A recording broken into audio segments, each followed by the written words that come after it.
Want to watch the latest and greatest in TV? Or maybe you want to save a little money while still enjoying all of your favorite shows?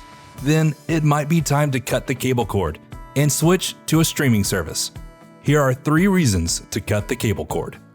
It's cost effective.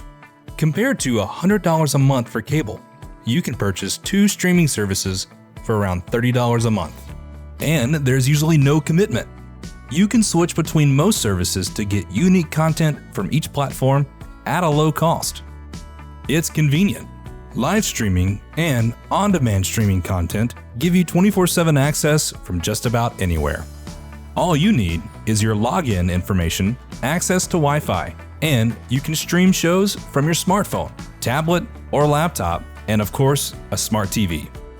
And it's customized. Streaming services also give you personalized suggestions of what to watch next based on your previous choices and how you rate them.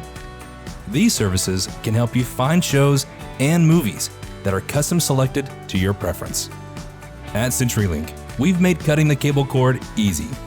By using our TV recommendation tool, we'll provide you a customized set of options for specific channels and packages based on availability, interest, and cost. We provide the options, you get to enjoy your favorite channels. This is TV made easy.